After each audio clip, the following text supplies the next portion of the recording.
Уважаемые коллеги, дамы и Your господа, Excellencies, colleagues, ladies and gentlemen, allow me to offer you my heartfelt greetings to the participants of the anniversary 150th Assembly of the IPU.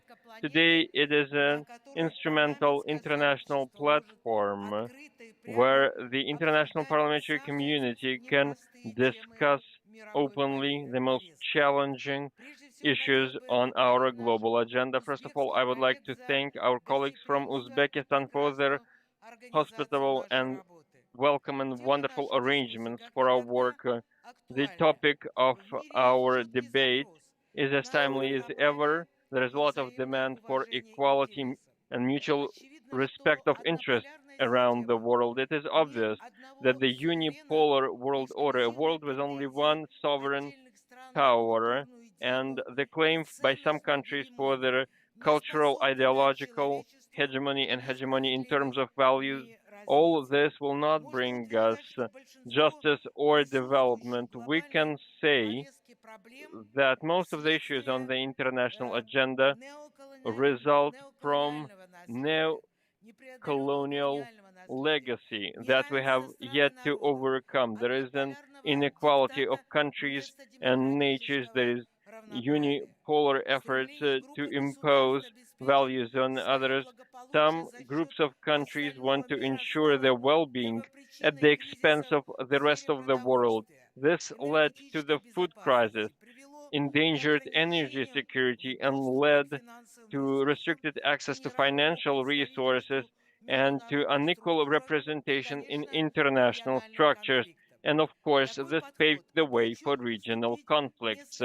And this approach will not succeed. What will succeed is a multipolar world order based on the principles of inclusivity and equality. And this is the guiding principles for the IPU.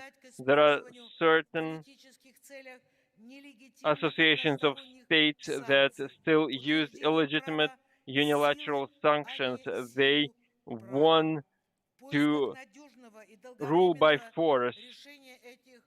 And in order to address these urgent matters, parliamentarians can play an instrumental role. We, as legislators who represent our voters, have a historical mission. We need to facilitate equal cooperation, taking into consideration the interests of our people. And the IPU has an instrumental role to play in this regard. And we are appalled by the sanctions against parliamentarians in this context. I strongly believe this runs counter to the very essence of democracy. I believe that it is essential, colleagues, that we stand together and in defense on open dialogue, that we call for lifting all the restrictions and bans on parliamentarians. Russia faces an unprecedented number of restrictions.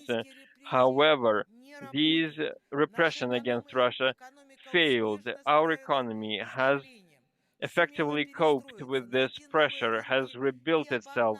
We found new markets and we generate higher growth rates than those who impose sanctions on us. And these countries face higher inflation, higher energy prices, they face a recession. This creates a boomerang effect for them. But how do you recover trust and respect? This will be a much more challenging objective. Of course, international security is a major concern.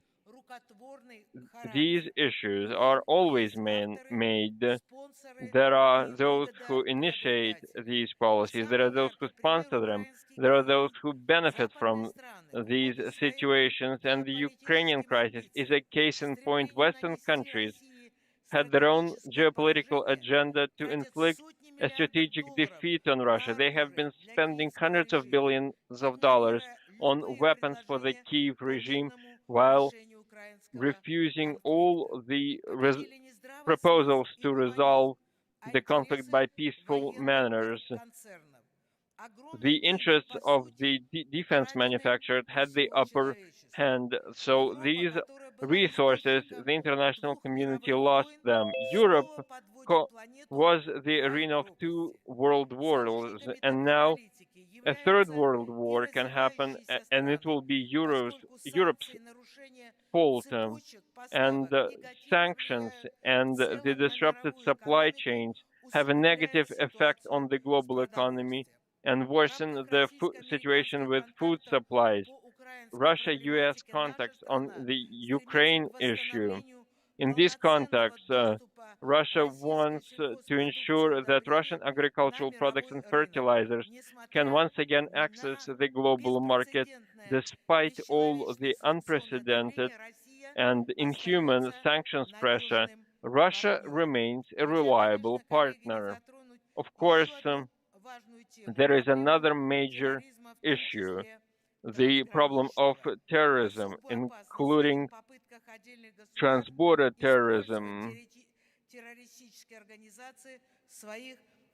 And terrorist organizations try to pursue their own geopolitical objectives, but you cannot work with terrorists. This is always something that leads to tragedy for civilians. I believe that we can achieve tangible results in terms of social justice and fairness. We can only do this by working together. We need to work for the benefit of our people and the entire international community. Thank you for your attention, and I hope that we can work together effectively. Thank you so much, Madam Speaker, for your remarks. Palatino member, and dear delegation, I would like to introduce Chairperson, Madam Pia Glavarou.